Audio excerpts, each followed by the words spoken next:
Welcome to Liminal Journeys. I'm your host, Easton Sanders. Imagine a world that exists just beyond the edge of our reality.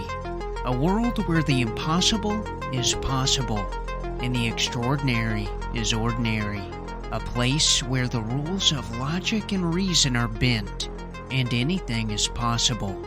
Join us as we explore the liminal spaces between reality and imagination, where the boundaries of what's possible are pushed to their limits.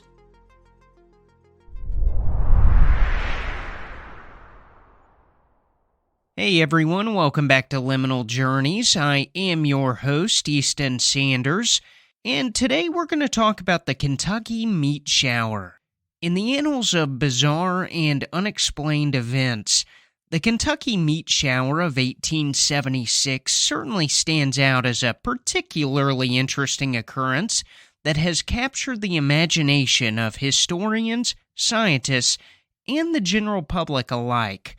This peculiar event, which took place the morning of March 3rd, involved chunks of meat that rained down from the sky over a farm in Olympia Springs, which is located in Bath County, Kentucky. The pieces of fleshy substance were said to be scattered over an area of about 100 yards, and as you can imagine, especially for this day and time, the event left many people bewildered and mystified. As many of you probably already know, I am from Kentucky, so this story and other strange Kentucky-related stories, like the Hopkinsville Goblins and others, hold a special place in my heart, and I really enjoyed getting into the weeds of this story. And even if you have heard it before, I think I've learned some things about this event that you might not have heard anywhere else. So let's get right into it. So the farm belonged to Alan Crouch, and it was actually his wife that witnessed the entire event. Mrs. Crouch was outside making soap of all things when she noticed the strange substance falling from the sky. The chunks of flesh reportedly varied in size, with some as small as a penny and others as large as 3 to 4 inches in length, so there was some good chunks there. And about 7 samples of the substance were said to have been collected, and for me, the results only seem to raise more questions than answers. According to the publication Scientific American, the samples were examined by several scientists who supposedly determined that 3 of the samples were indeed muscular tissue. 2 others were lung tissue, and another 2 were said to be cartilage. The American Journal of Microscopy and Popular Science reported at the time that their sample was without a doubt striated muscular fiber. Interestingly enough, one histologist believed it was either the lung tissue of a human infant or a horse. Now, I'm not sure how close the flesh of a human infant is to a horse, but that still seems like a strange jump to go from a human baby to a horse. But what do I know? So, it's just an interesting observation. Still, others thought it could be some form of prank or hoax. However, the most widely accepted explanation both then and now was that the Kentucky meat shower was the result of a flock of vultures regurgitating their meal while flying overhead.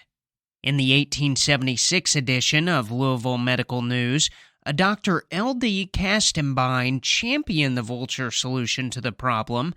He even set fire to the meaty substance and said it had a smell like rancid mutton. Now, here's something I found very interesting.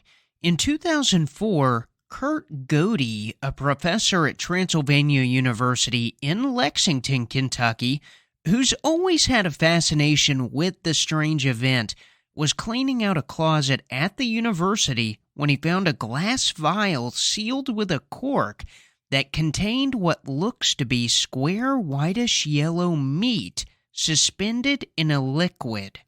The label was pretty worn, but you could almost make out the word Olympia on it.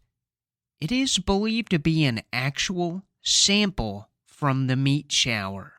Godey himself tried to have the sample analyzed, but it was apparently too old for any definitive results at the time. That does make me wonder, since this happened in 2004, would they have better luck if they tried now? But obviously they haven't, and that's yet to be seen. He didn't stop there, though. He had an idea. So Godey took the sample to a taste lab in Cincinnati, which analyzed the flavor compounds of the meat sample so it could reconstruct its flavor in jelly bean form. You heard me right. Jelly beans. There are some pretty downright nasty jelly bean flavors out there. Jelly Belly, the makers of Jelly Bean, they have their game called Bean Boozled, which pairs two jelly beans that look exactly alike but taste completely different. So you could get one of the popular, tasty flavors, or you could end up getting something like booger or vomit. Me and my wife actually played this together a while back, and we had a lot of fun. It was pretty disgusting, but it was still a lot of fun. Anyway, this flavor that he made, though, out of this sample, sounds like it took it to a whole new level. His goal wasn't just to create a new disgusting flavored jelly bean, though. What he really wanted to do was educate the public about the event. And I'm guessing if you want the public to remember a specific event, getting them to taste something absolutely freaking disgusting is probably a pretty good way to make it unforgettable. He did think the taste was vile himself, but there were varying opinions. He ended up taking the jelly beans to a festival where he got many different answers as to the taste. Strangely enough, many people compared it to ham, but others mentioned bacon, and there were some that said lamb. Godey told other media outlets that his favorite response he heard was strawberry pork chop. Weird. In the years following the event, several theories have been proposed to explain the meaty rain. The theories range from the plausible to the outlandish, with some of the more notable explanations including an atmospheric anomaly where a powerful whirlwind picked up the decomposing remains of an animal carcass and carried it high into the atmosphere. And as the winds died down, of course, the meat rained down onto the Kentucky countryside. Second is aliens, of course. With something like this, it's mandatory. That's just the way it is. You have to have aliens on your list. And of course, some people have speculated that the meat shower could have been the result of an extraterrestrial experiment, or perhaps even a failed attempt by extraterrestrials to dispose of biological waste. Third on the list, which was a very popular theory at one point, is nostoc, which is clumps of a type of bacteria. However, of course, testing found this to be false. And the most popular theory is vulture vomit. The prevailing theory at the time, and still considered one of the more likely explanations, is that a flock of vultures regurgitated their meal while flying, which caused the meat to rain down onto the unsuspecting community below.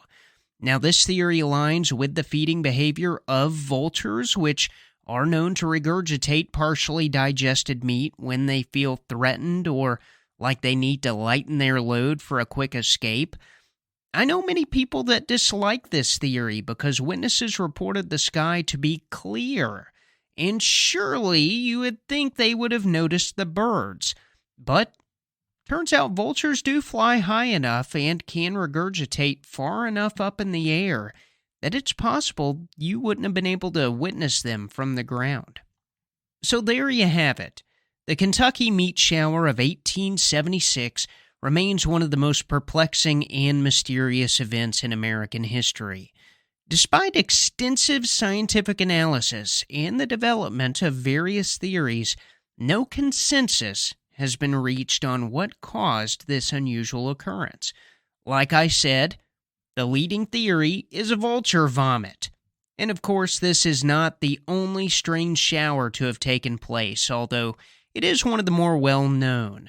Other strange rains have included frogs, fish, insects, mice, and even seeds or other organic matter. Charles Fort actually covered a lot of that in his book, The Book of the Damned. But we'll save all that for a future episode. Thanks again for listening. As always, I hope you enjoyed this episode. If you did, please give it a like and share it with your friends. If you have any ideas for a future episode, or if you have a story you would like shared, you can find my contact info in the description. You can also find us on Facebook, Twitter, and YouTube. Until next time, I'm Easton Sanders, and this is Liminal Journeys.